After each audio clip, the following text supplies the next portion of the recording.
Now we will begin Part A with the first conversation. Number 1. With so little time left to study for the history final, I think we should concentrate on going over our lecture notes. That sounds good. At least we'll have an idea of what Professor Martin thinks is important. How do the students plan to prepare for the exam?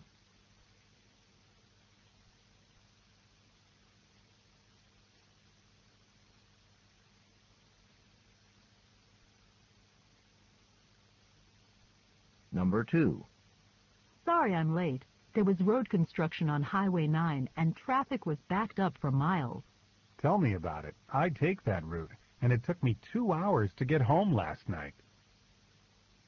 What does the man mean?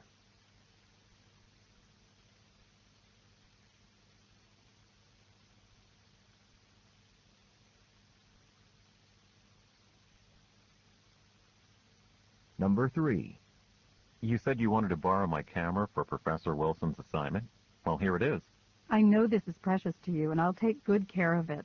I hate using other people's things, especially expensive equipment like this.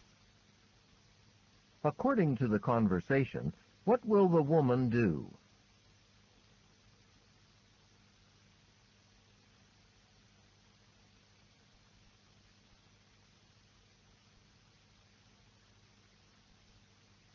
Number 4. Have you decided what you're going to do over the summer break? Well, I've given it some thought, and I'd like to get a job in something related to marketing, but I haven't come up with anything definite yet. What does the woman mean?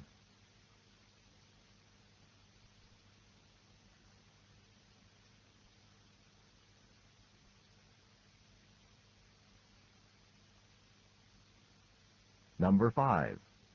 That chocolate cake looks delicious. Aren't you going to have some with me? Well, that was a huge meal we just had, and I was sort of watching my calorie intake. But what the heck, birthdays only come once a year.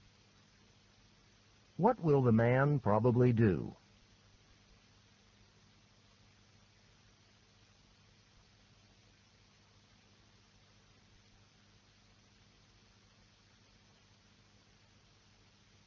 Number 6. They say that exercise is good for you, but I don't know. I mean, dragging myself out of bed at 6 a.m. every day to go to the gym is wreaking havoc on my sleep schedule. Sure, but who says you need to go every day? What does the woman imply the man should do?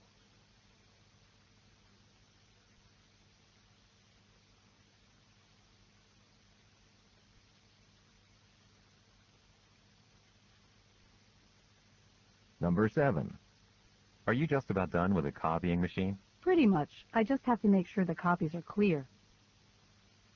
What does the woman mean?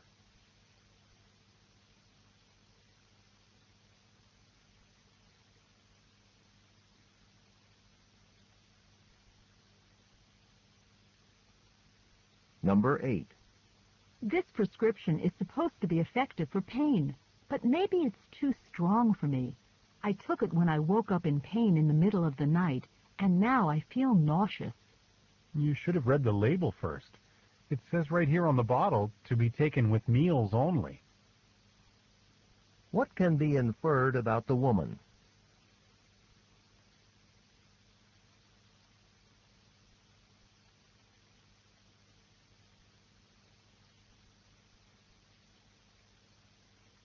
Number 9.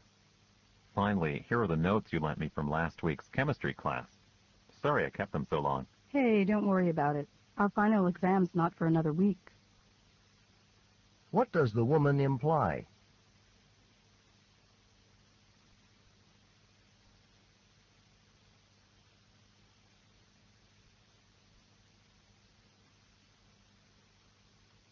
Number 10.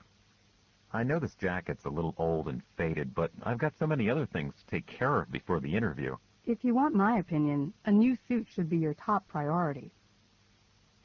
What does the woman imply the man should do?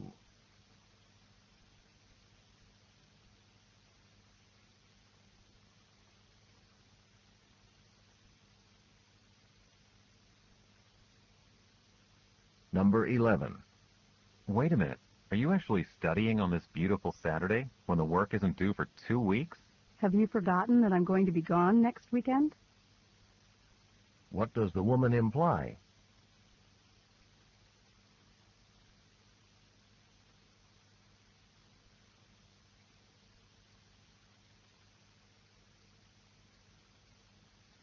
Number 12. Do you know about the science fiction fair on Saturday? Of course, I wouldn't miss it for the world. What does the woman mean?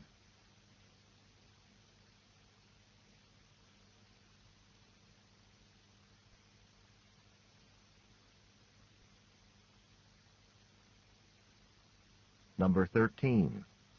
Want to come with me to the opera tonight? I've got an extra ticket, and I think it will take your mind off that math problem you've been sweating over for the last 2 hours. That'd be great, but the opera's in what? Italian, right? I think I have a better chance of understanding this math problem. What does the man imply?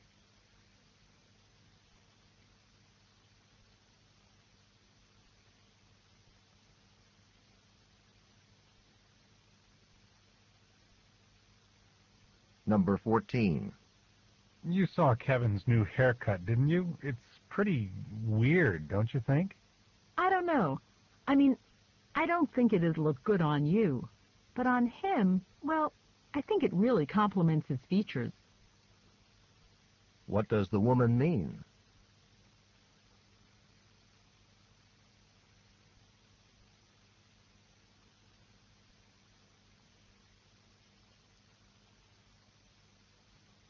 Number 15.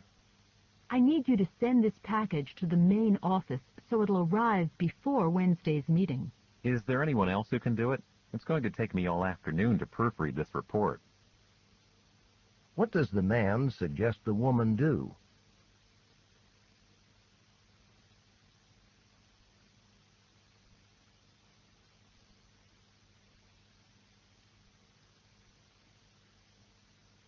Number 16. I can't find my notes from history class anywhere. They're not on my desk. You might want to check behind it. Sometimes it happens to me, especially when there are a lot of papers and stuff piled on top of it. What does the man mean?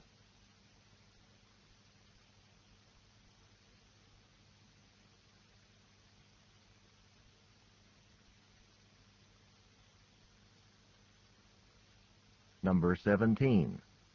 A lot of people are complaining about Professor Butler's lectures. They say he goes over the material too quickly in class. What do you think? Well, I don't have to write as many notes as most students in there. You see, I had a similar course at another school, so maybe I'm not the best person to ask.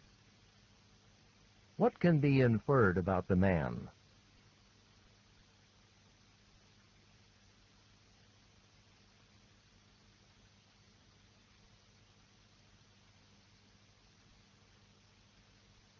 Number 18. Can you recommend one of the doctors at the Student Health Center? I have to get a physical exam before they'll let me play basketball. Sorry. My hometown's so close that I just drive back there whenever I need to see a doctor. What does the woman mean?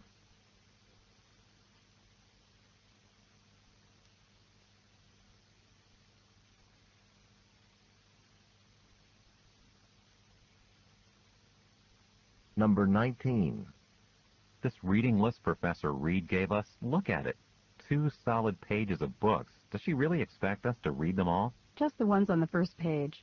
The rest are just stuff she thought we might find interesting. What does the woman mean?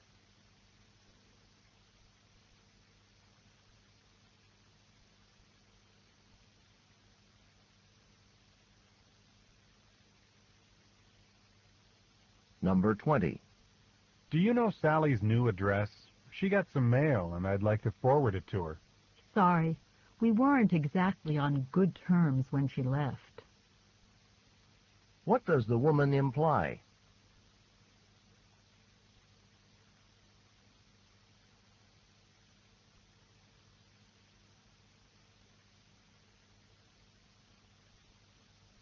Go on to the next page.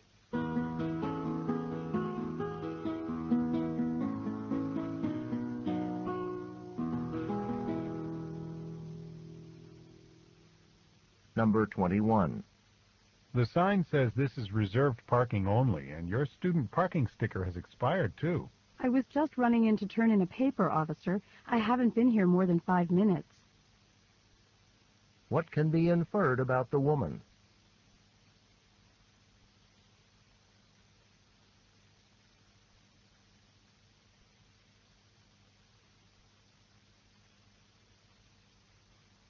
Number 22.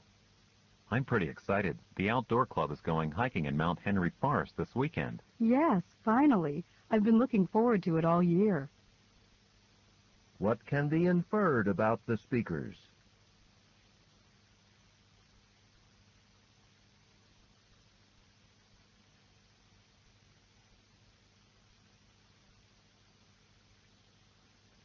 Number 23.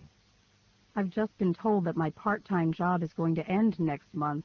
It's probably for the best. Your skills are sure in demand now, and that job wasn't exactly what you'd call interesting. What does the man imply?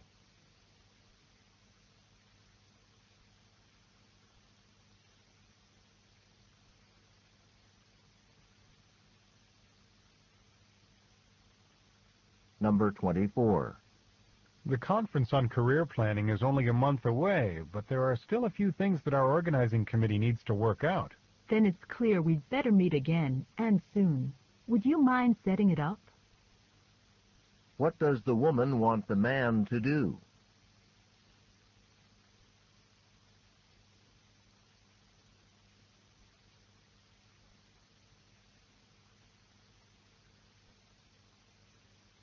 Number 25. Oh, we had the best tour guide when we were in San Francisco. I recommend him very highly for when you go there next month. Thanks, but I'll be staying with family, and they're taking care of everything. What does the woman imply?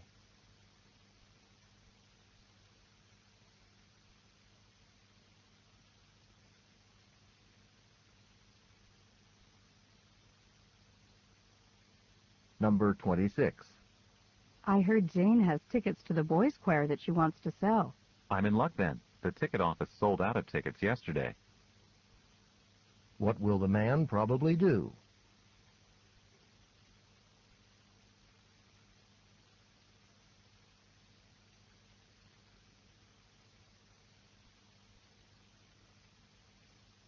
Number 27.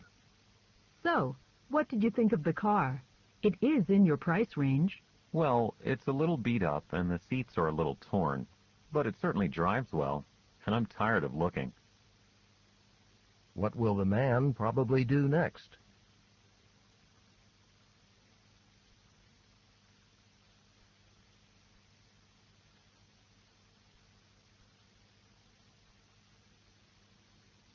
Number 28. I'm really looking forward to this trip with our geology class, but I'm not certain I have the strength to carry a backpack up and down the mountain, especially one that's full of tools. They're taking 2 donkeys to carry the tools. We just have to carry our personal items like clothing and sleeping bags. What does the man mean?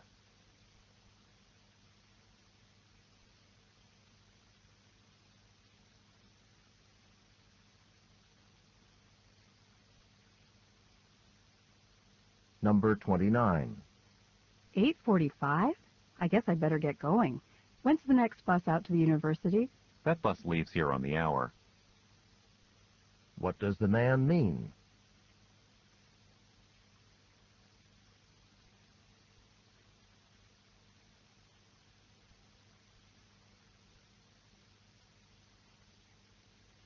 Number 30. Mary borrowed my jacket again this morning. It's getting so I almost never get to use it. You've got to put a stop to that. She has plenty of her own things to wear. What does the man suggest the woman do?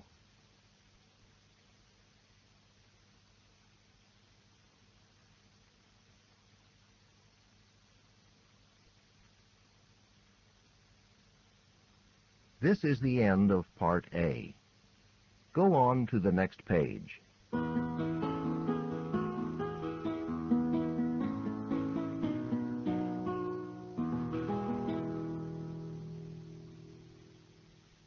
Now read along as the directions for Part B are being read.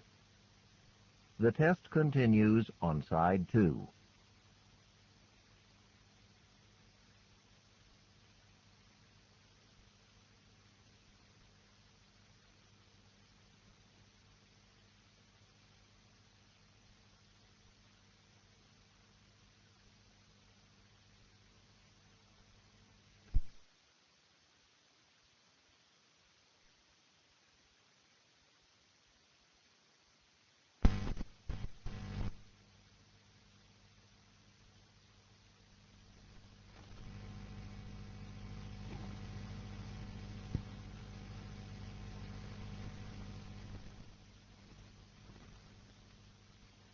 Part B.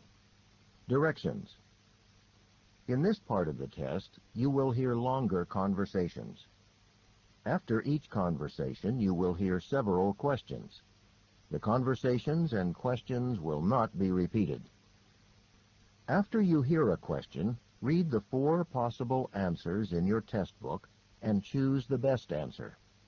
Then, on your answer sheet, find the number of the question and fill in the space that corresponds to the letter of the answer you have chosen. Remember, you are not allowed to take notes or write in your test book. Go on to the next page.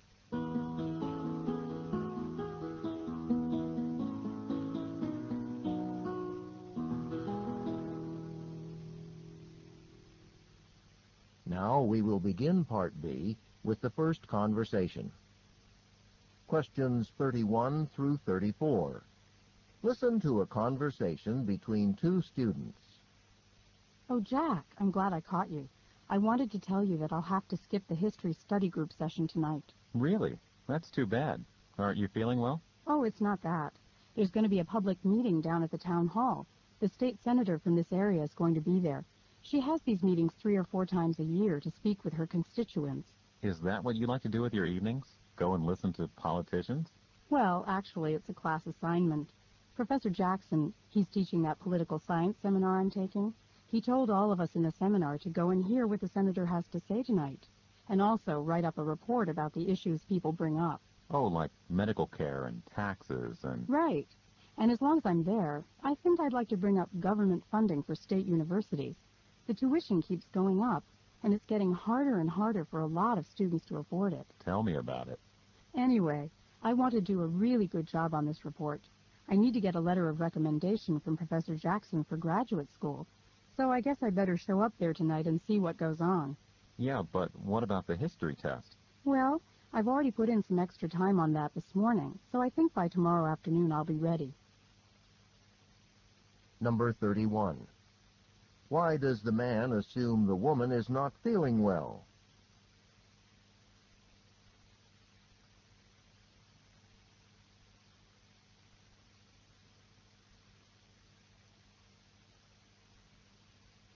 Number 32. What is the general purpose of the meeting the woman plans to attend?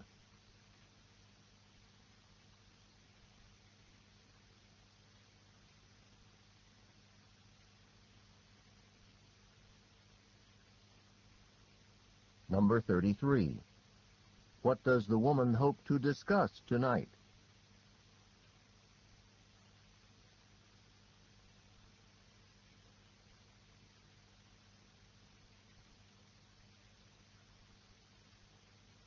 Number 34. What does the woman hope Professor Jackson will do for her?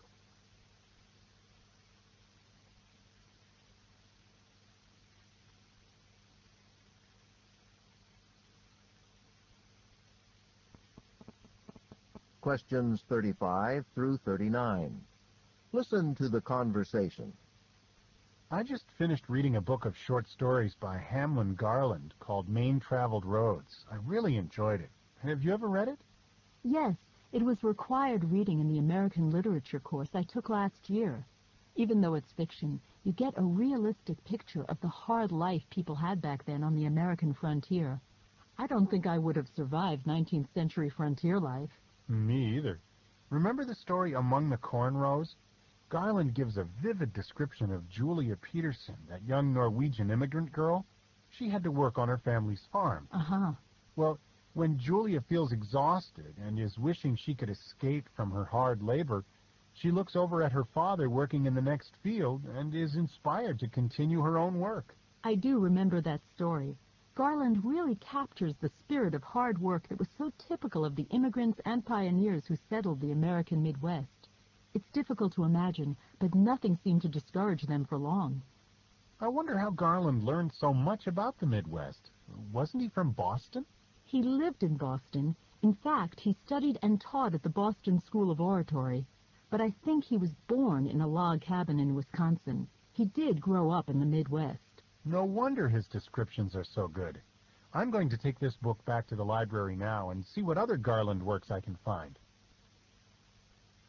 Number 35. What are the man and woman discussing?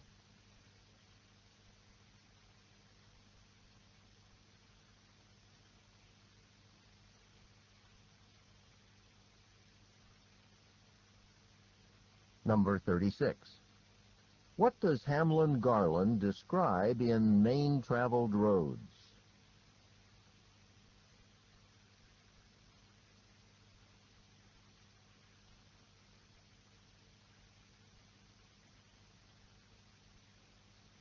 Number 37.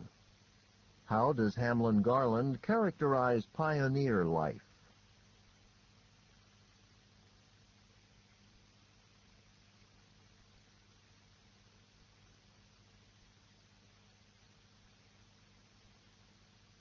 Number 38. Why does the man mention Julia Peterson?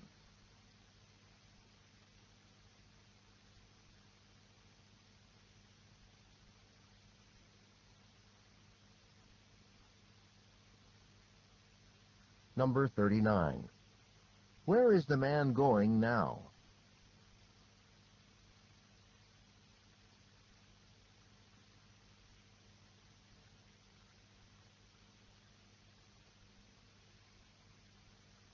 This is the end of Part B. Go on to the next page.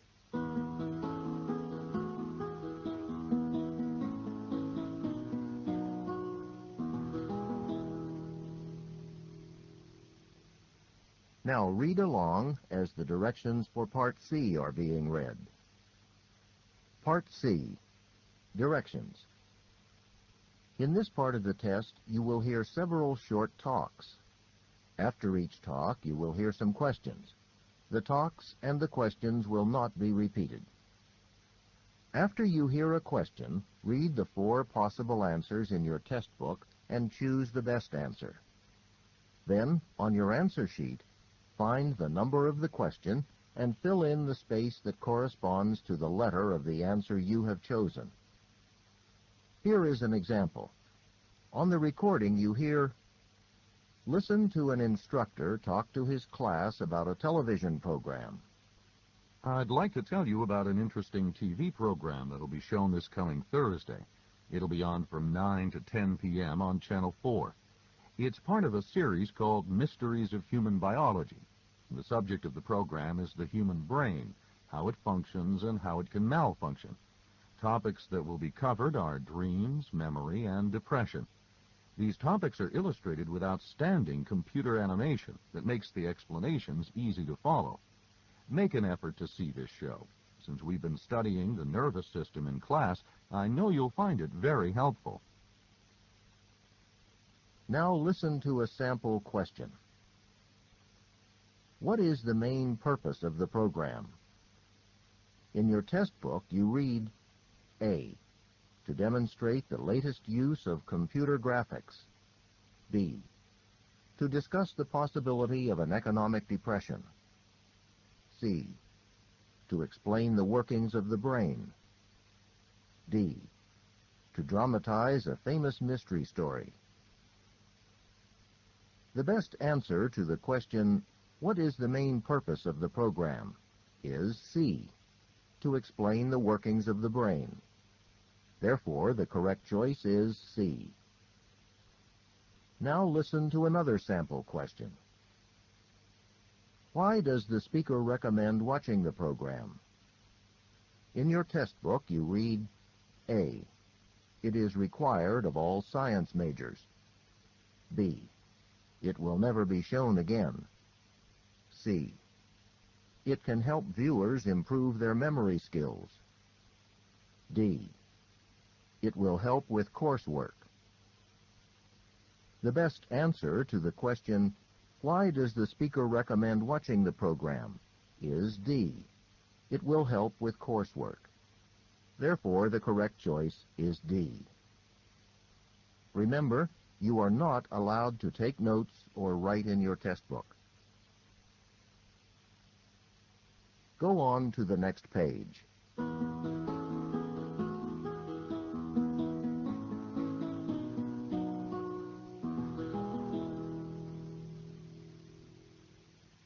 Now we will begin Part C with the first talk.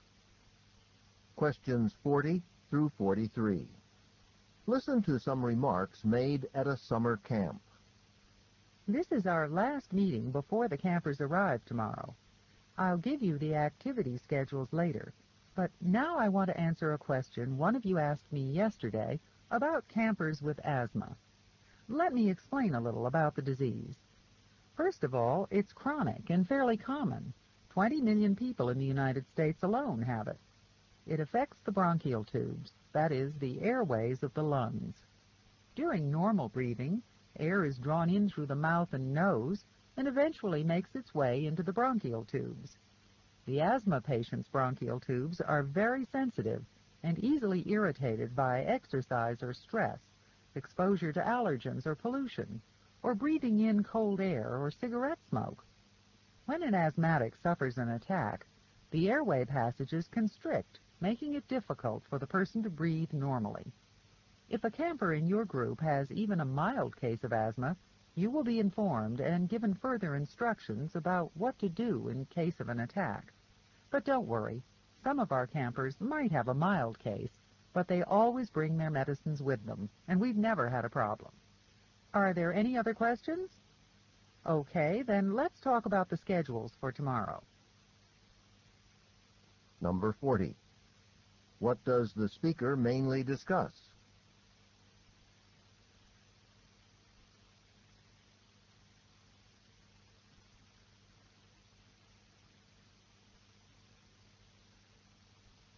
Number 41.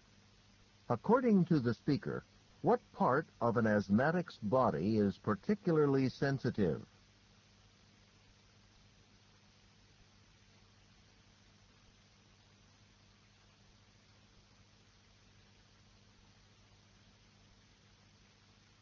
Number 42.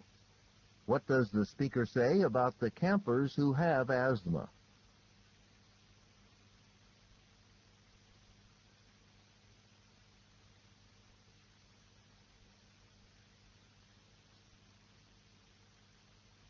Number 43. Why does the speaker mention cigarette smoke?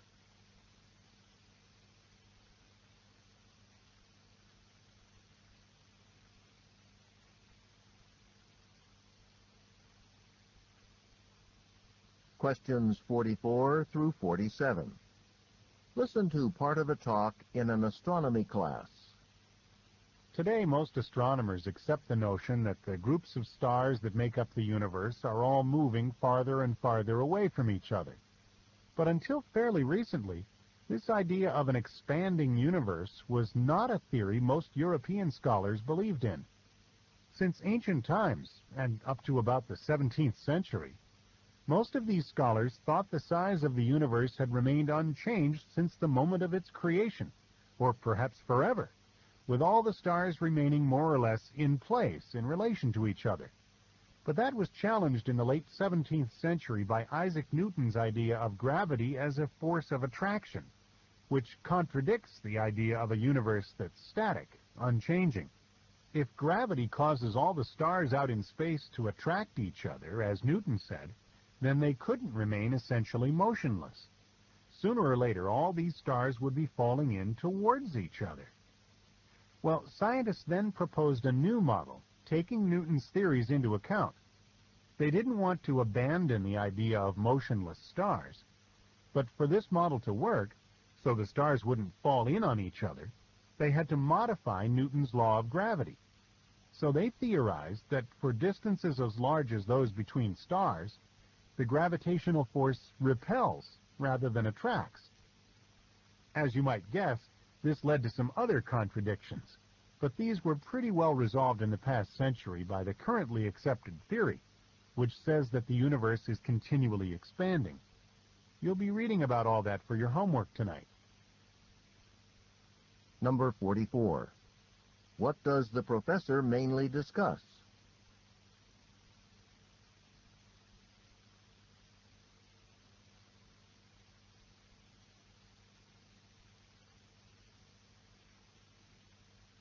Number 45. What did most European scholars believe before the 17th century about the size of the universe?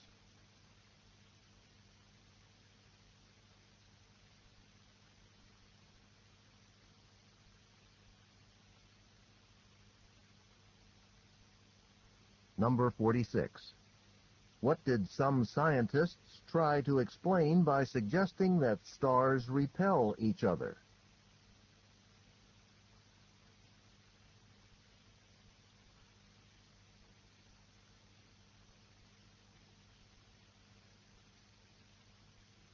Number 47. What will the students read about for homework?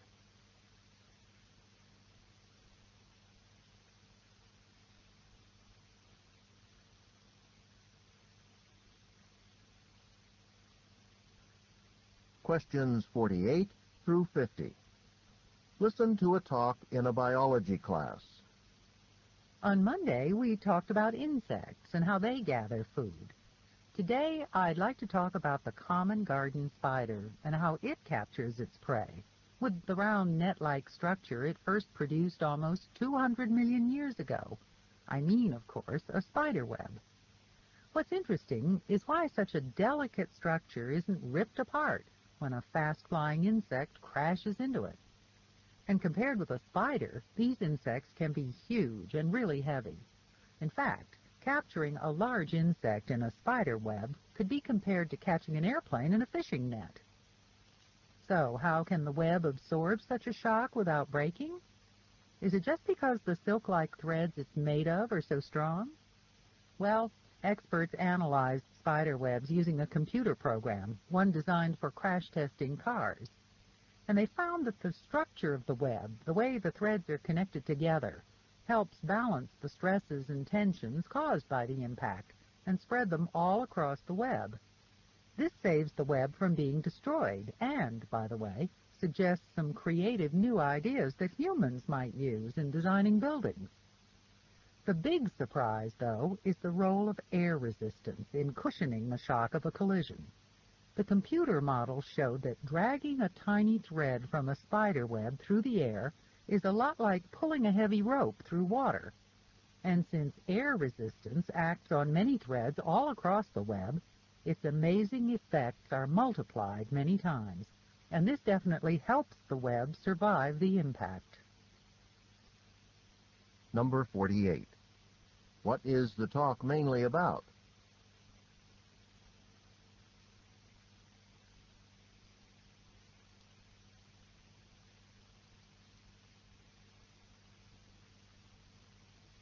Number 49. What does the speaker say about some of the insects that spiders catch?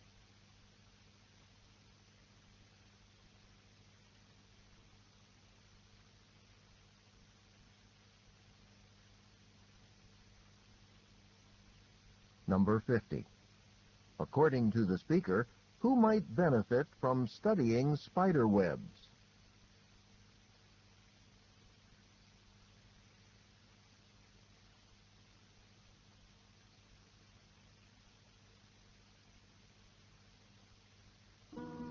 This is the end of Section 1, Listening Comprehension. Stop work on Section 1.